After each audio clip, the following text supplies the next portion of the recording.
Ele serviu em mais conflitos do que qualquer outro caça após a Grande Guerra e foi utilizado em cerca de 60 países, continuando em serviço em muitos deles até hoje. O MiG-21 voou pela primeira vez em 55 e foi o primeiro caça soviético que combinou as características de caça e interceptor em um único modelo. Este avião foi usado em uma infinidade de conflitos armados, muito mais do que qualquer outro jato de combate.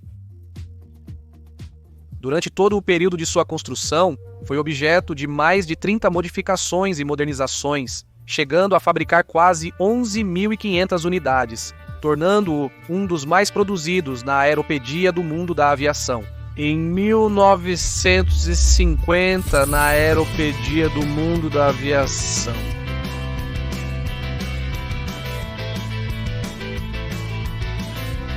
Em 1954, o escritório de design de Mikoyan Gurevich começou os testes com o protótipo de nome código SM-12, que consistia em uma modificação do caça Mikoyan Gurevich 19, mas com a diferença de que em sua entrada de ar montava um cone de posição variável que permitia o controle da velocidade do fluxo de ar e das ondas de choque supersônicas na entrada do motor.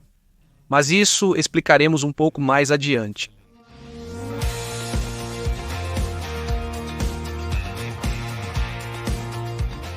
Com essa modificação, a velocidade do aparelho aumentava consideravelmente.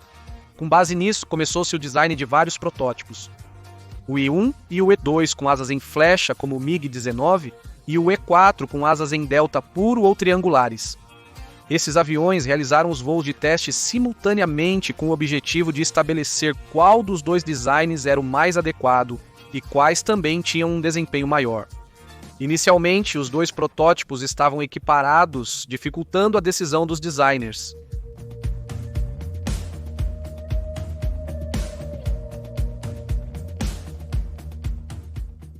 O MiG-21 foi o primeiro caça soviético que combinava as características de caça e interceptor em um único modelo. Seu design básico foi usado posteriormente para desenvolver outros caças que incluíram o interceptor Sukhoi Su-9.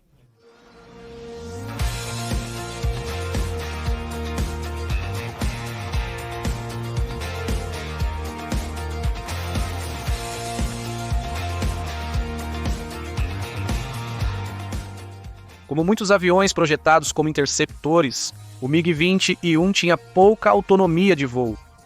Inicialmente, apresentou um problema de design, onde o centro de gravidade se movia para trás, uma vez que 2/3 do combustível haviam sido consumidos. Isso resultava em o avião se tornar instável e acabou resultando em um tempo de voo de apenas 45 minutos, sem tanques de combustível auxiliares.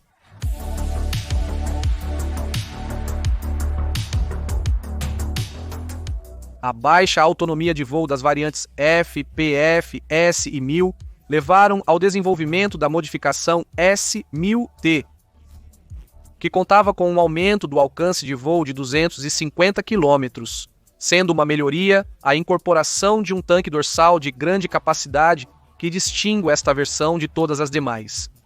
No entanto, isso resultou em uma diminuição do desempenho em altitudes de voo em regime de subida e manobrabilidade. O Alan Delta, sendo excelente para um interceptor de rápida subida, faz com que qualquer manobra de giro resulte em rápida perda de velocidade. No entanto, o baixo peso da última versão do MiG-20 e 9 bis ou bis permite uma taxa de subida de 235 metros por segundo com uma carga de combate completa, não muito distante do desempenho do mais moderno F-16A. Era um design de motor único, com asa em delta. Tinha um peso máximo de decolagem de 7.100 kg e podia operar num raio de ação de 480 km nas primeiras versões e 640 km no MiG-21B. Sua velocidade máxima era de Mach 2.05, ou cerca de 2.125 km por hora, e dispunha de um canhão de 30 mm com 60 projéteis e 3 pilões de carga nos primeiros modelos, e nos mais modernos, 5 pontos de fixação para armamento externo.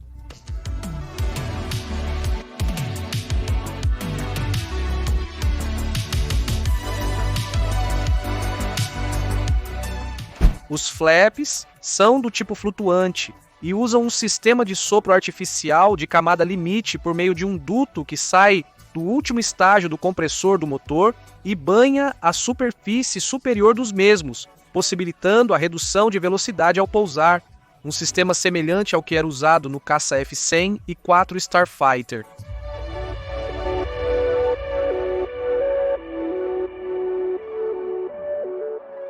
O ar que chega ao motor é regulado por um cone no início da entrada de ar, de acordo com a velocidade de voo. Dessa forma, garante-se o funcionamento estável do motor para qualquer regime de voo e impede a ocorrência de fenômenos aerodinâmicos indesejados, bem como de deslocar as ondas de choque a velocidades supersônicas fora do canal de entrada. Nas primeiras versões, este cone tem 3 posições. Na velocidade de Mach até 1.5 está totalmente dentro. Entre as velocidades Mach 1.5 e 1.9, ele está em posição intermediária e nas velocidades superiores a Mach 1.9 está completamente fora. A partir das variantes PF e até a versão BISU, bis, a posição se adapta à velocidade por meio de um sistema de regulação automática que mede a pressão do ar no início e no final do compressor do motor. Os motores do MiG-20 e 1 variaram dependendo das versões ao longo do tempo. Cada um dos novos motores instalados posteriormente são melhorias e modernizações do primeiro, o Tumansky R11, um motor turbo-reator de fluxo axial com pós-combustor. Os primeiros ofereciam um empuxo de cerca de 38,3 km e os últimos MiG-20 e 1 BS, equipados com o Tumansky R35300, a modificação final do Tumansky R11, que alcançava um empuxo de 97,1 km. Percebam que é 3 vezes mais empuxo que as primeiras versões.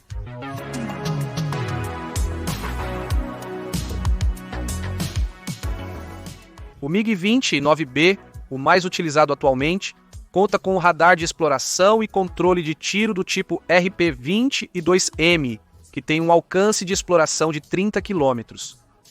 Capturas permitidas apenas em um único alvo.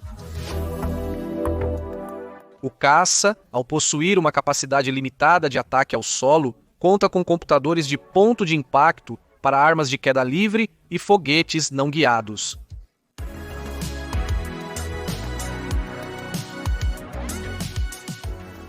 Em atividade pelo caça de geometria variável, o MiG-23 em atividade pelo caça de geometria variável, o MiG-23 no papel de superioridade aérea e pelo MiG-27 para ataques a alvos terrestres.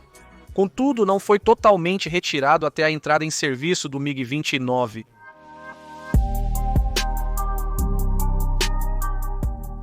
Foi popularmente conhecido pelos pilotos russos como balalaika, um instrumento musical russo por sua semelhança com este, e pelos pilotos poloneses, uwek, lápis em polonês, pela forma de sua fuselagem.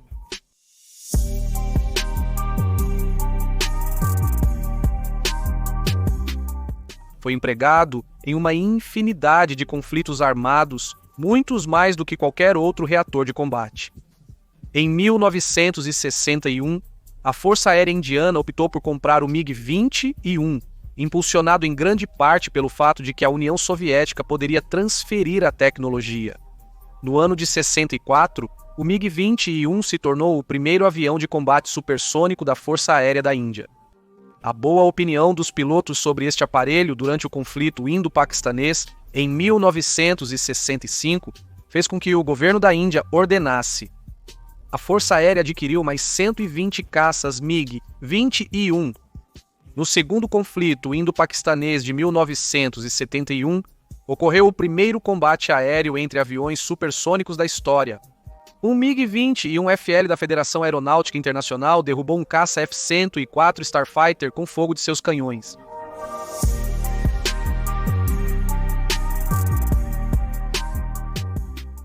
Sem dúvida, foi na Guerra do Vietnã que este caça ganhou maior renome, participando extensivamente junto aos MiG-17.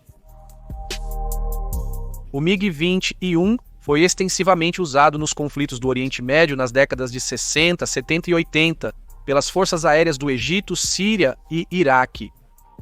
Nos conflitos do Yom Kippur, a Guerra de Desgaste, o Líbano entre Iraque e Irã e vários outros.